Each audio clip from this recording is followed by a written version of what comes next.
Hi, welcome to Tamil health kitchen. வாங்க, இன்றைக்கி 1 kilo chicken 65 எப்படி செய்கிறதுன்னு பார்ப்போம். இதுக்கு தேவை chicken kebab 65 masala, fish fry masala வாசமாக இருக்கும், பெப்பர் மசாலா, மல்லித்தூள், பிரியாணி மசாலா. இது இல்லாமல் ஒரு 3/4 பழம் எலுமிச்சைப்பழம் எடுத்துருக்கேன். இஞ்சி பூண்டு அரைச்சி ஒரு 100 கிராமுக்கு எடுத்துக்கிட்டேன். முட்டை ஒரு முட்டை எடுத்துக்கங்க. 1 கிலோவுக்கு ஒரு முட்டை போதும். காரத்தூள், சில்லி பவுடர், மஞ்சத்தூள், கரம் மசாலா. இது இல்லாமல் வீட்டில் அரைச்ச ஒரு பிரியாணி மசாலா. இது இல்லாமல் கார்ன்ஃப்ளவர் மாவு. இதை வச்சு ஃபஸ்ட்டு அந்த 1 கிலோ கறியில் இஞ்சி பூண்டு பேஸ்ட்டு ஃபஸ்ட்டு ஆட் பண்ணுவோம். இஞ்சி பூண்டு பேஸ்ட்டு போட்டுங்க. அதுக்கப்புறம் சால்ட்டு போட்டுங்க. அதுக்கப்புறம் மஞ்சத்தூள் அதை போட்டுங்க. இதை போட்டு 3த்தையும் மிக்ஸ் பண்ணிங்க.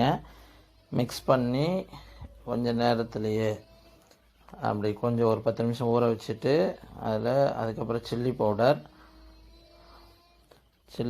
போட்டு கார்ன்ஃப்ளவர் மாவு போடுங்க. கார்ன்ஃப்ளவர் மாவு போட்ட 2 டீஸ்பூன் போட்டுங்க. சில்லி பவுடர் 1 டீஸ்பூன் தான் போட்டுங்க. கரம் மசாலா போட்டுங்க. பிரியாணி மசாலா போட்டுங்க. அந்த வீட்டில் அரைச்ச பிரியாணி மசாலா போட்டாச்சு 1 டீஸ்பூன். பெப்பர் பவுடர் கொஞ்சம் நிறைய போட்டுங்க. பெப்பர் பவுடர் டேஸ்ட்டாக இருக்கும். ஃபிஷ் ஃப்ரை மசாலா நல்லா வாசமாக இருக்கும், நல்ல டேஸ்ட்டும் கொடுக்கும். சிக்கன் கபாப் 65 தூள் அது ஒரு 2 டீஸ்பூன் அளவு போட்டுங்க. மல்லித்தூள் ஒரு அரை டீஸ்பூன் போட்டுங்க. இது எல்லாமே ஃபஸ்ட் ரவுண்டு நல்லா போட்டு இதோட மிக்ஸ் பண்ணிங்க. நல்லா மிக்ஸ் பண்ணிக்கிட்டு இது ஒரு 10 நிமிஷம் ஊறின பிறகு அதோடு சேர்த்து ஃபஸ்ட்டு கார்ன்ஃப்ளவர் மாவு திருப்பி 2வது ரவுண்டு போடுங்க.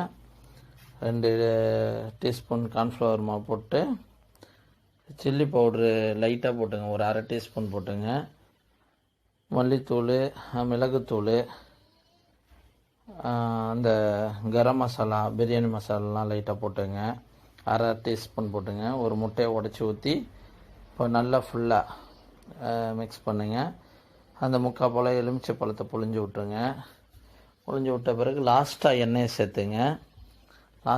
சேர்த்து அதையும் மிக்ஸ் பண்ணிங்க.